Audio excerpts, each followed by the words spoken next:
Thanks for staying with us. Now, today, 12th of August, is International Youth Day.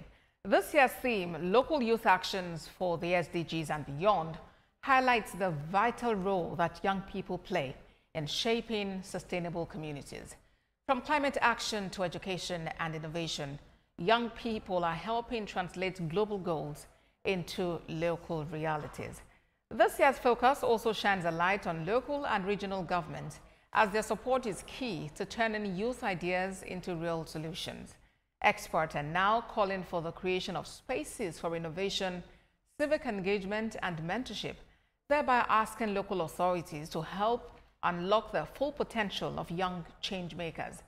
The United Nations is also calling for real investment in youth-led solutions from the community level. I have joining me to speak on the role of youth in the society and beyond, policy consultant Najeeb Babalikita. Good to have you join us on Well Now.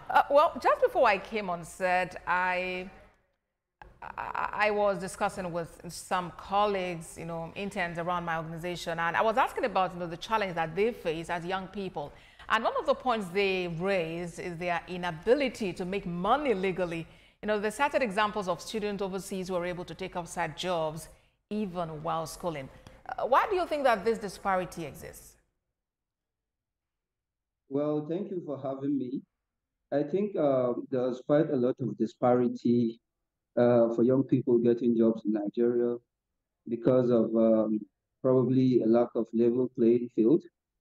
Our economy is an economy that does not really push beyond maybe politicians and getting a lot of opportunities, getting jobs and contracts. There is no so much innovation, capacity building within the manufacturing sector and other sectors of the economy. So I think that's basically the reason why our youth here in the country are having what we call now the Japa syndrome, going elsewhere looking for opportunities, or when they school outside the country, they don't want to come back to Nigeria because there are no much jobs here around to actually propel themselves to have better lives and better opportunities.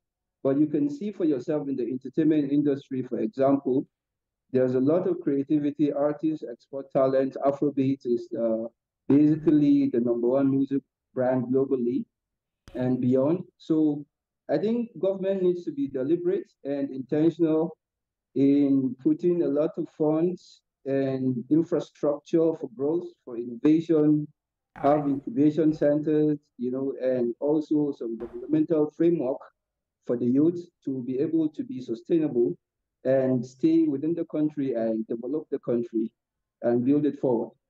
I'm really glad you spoke about entertainment, because one of the points that, these interns I'm talking about raised also was the issue of stereotypes.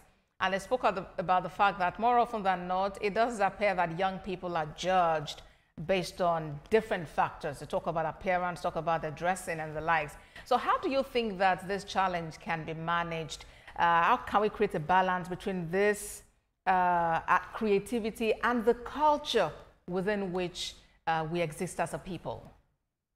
Well, you can see clearly that in Nigeria, the culture, of course, is divergent between the north and the south. The north mostly Muslim dominant, and the south basically are mostly Christian dominant. But still, the level of dressing, you can see footballers, for example, and artists, they wear earrings, they pierce their noses, they have all type of hairstyles actually to go about, and they've been identified. It doesn't stop them from making their money or being creative. But if you go to the far north, for example, whatever you're doing, even you're a footballer, you can see that you have to keep a low cut or else you'll be stereotyped, like you said. So I think there's a divergence of cultural integration in Nigeria, but then it doesn't stop people from expressing themselves. But most importantly, I think when it comes to clothing, you agree with me that we actually are a decent people. We are not people that actually show our body all out there, but then still within the entertainment industry, you can see the music video or movies activities set. People actually expose their body, expose their cleavages and stuff like that. But then I think the stereotype is not much because we understand that really Africans, we are a culturally oriented people from All the right. family, to the community. I don't think there's so much stereotype. All that apart from our own understanding ourselves, we have All an right. inherent understanding of who we are. All right, Mr. Babalikita, to wrap up the conversation, let's talk about the theme of this year's commemoration, local youth actions for the SDGs and beyond. How can young people be encouraged to key in and play active roles towards achieving the SDGs in about 30 seconds, if you may? I think orientation first. People need to really understand. It has to come to light that they do understand what is happening around them. The sustainable development goals, has to go to communities. There have to be a wider outreach for people to be enabled to participate in the process and actually take up space. All right, then, policy consultant Najeeb Babalikita, thank you so much for joining us on World Now. Thank you for having me.